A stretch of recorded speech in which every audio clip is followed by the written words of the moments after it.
Welcome to Telangana వెలుగు. నేను మీ రాజు. So భారతీయ Janata party నిన్న మొన్నటి వరకు ఆ వర్గాలు ఉన్నాయి, ఈ వర్గాలు ఉన్నాయి. సో బీజేపీ అసలు అధికారంలోకి వస్తుందా లేదా అన్నట్టు రకరకాలుగా కూడా మాట్లాడడం అనేది జరిగింది.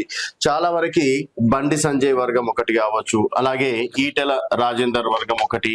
సో ఇక్కడ బండి సంజయ్ ఏ చెప్పినా ఈటెల విమర్శిస్తాడు, ఈటెల ఏ చేసినా బండి విమర్శిస్తాడు అని చెప్పేసి. సో ఈ గ్రూప్ రాజకీయాల వల్ల భారతీయ జనతా పార్టీకి కార్యకర్తల విషయంలో కావచ్చు, పార్టీ పరంగా కావచ్చు చాలా వరకు అంటే వ్యతిరేకత వస్తుంది అని చెప్పేసి కూడా మాట్లాడుకున్నటువంటి వేళ నిన్న మొత్తానికి ఢిల్లీ కేంద్రంగా ఇటు బండి సంజయ్, ఈటెల కావచ్చు, తర్వాత అక్కడ ఉన్నటువంటి ఎమ్మెల్యేలు అలాగే ఎంపీలు అందరు కూడా బండి సంజయ్ ఇంట్లో లంచ్ ఏర్పాటు చేయడం కావచ్చు, తర్వాత లంచ్కి రావడం కావచ్చు.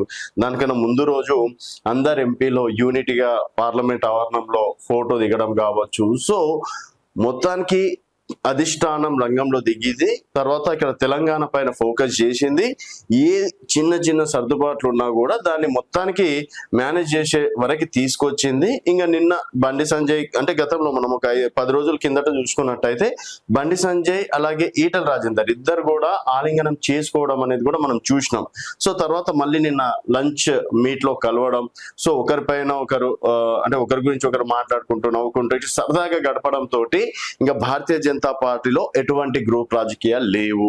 ఇంకోటి లేవు అనడానికి కారణం ఏంటంటే దాదాపుగా 3 జిల్లాల అధ్యక్షులని నిన్న మొన్నటి వరకు నియమించలేరు. సో మొత్తానికి ఇది ఎప్పుడైతే సర్దుబాటు అయ్యిందో 3 జిల్లాల అధ్యక్షులను కూడా అనౌన్స్మెంట్ చేయడం అనేది కూడా జరిగింది. సో మొత్తానికి భారతీయ జనతా పార్టీ వర్గపోరుని పక్కన పెట్టి రాబోయే రోజుల్లో బీజేపీని అలాగే కాషాయ జెండాని ఎగిరేయడమే లక్ష్యంగా కూడా పనిచేస్తుందని చెప్పేసి కూడా చెప్పుకోవచ్చు. సో తర్వాత ధర్మపురి అరవింద్ కావచ్చు, తర్వాత బండి సంజయ్కి మాటలు లేవని చెప్పేసి కూడా రకరకాలుగా మాట్లాడుకున్నారు. బట్ నిన్నటితోటి మాత్రం మొత్తానికి ఈ వర్గపోర్లు కావచ్చు, ఒకరిపైన ఒకరు ఏదైనా మనసులో ఉన్నా కూడా అవన్నీ పక్కన పెట్టేసిండ్రు. ఇంకా టార్గెట్ మాత్రం 2029 భారతీయ జనతా పార్టీ అనే సంకేతాలు అయితే ఇవ్వడం అనేది జరిగింది.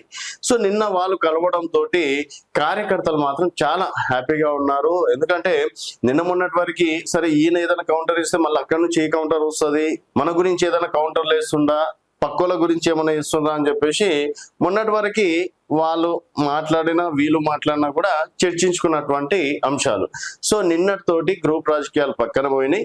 ఇంకా భారతీయ జనతా పార్టీ అధికారంలోకి తేవడం కోసం సీరియస్ గా వర్క్ చేస్తారు అనే మెసేజ్ అయితే పంపడం అనేది జరిగింది. మరి ఇప్పుడు ఉన్నటువంటి సిచ్యువేషన్ లో కాంగ్రెస్ పార్టీ 6 గ్యారెంటీల విషయంలో కావచ్చు, 400 హామీల విషయంలో కావచ్చు అమలు చేయట్లేదు అని చెప్పేసి ప్రజల దగ్గర వ్యతిరేకత వచ్చింది. అలాగే బీఆర్ఎస్ పార్టీ 10 సంవత్సరాల్లో తెలంగాణ చేసింది ఏం లేదు, అప్పుల కుప్ప చేసింది. కానీ తెలంగాణ కోసం ఏమనంటే కాళేశ్వరం అది పనికి రాకుండా అయిపోయింది.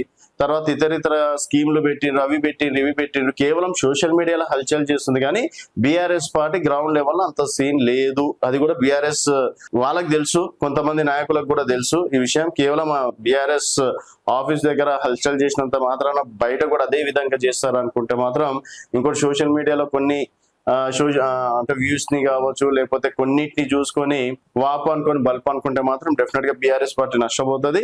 అండ్ భారతీయ జనతా పార్టీ 2 పార్టీల పైన నెగటివిటీ ఉంది కాబట్టి మనకు ప్రజల అవకాశం ఎందుకు ఇవ్వరు అన్న నినాదంతో వెళ్లే అవకాశం ఉంది. సో మొత్తానికి మరి భారతీయ జనతా పార్టీ గెలుస్తుందా లేదా, ఈ యూనిటీ అనేది చివరి వరకు ఈ విధంగానే కొనసాగుతారా లేదా అనేది వేచి చూడాల్సిన విషయం. చూస్తూనే ఉండండి తెలంగాణ వెలుగు.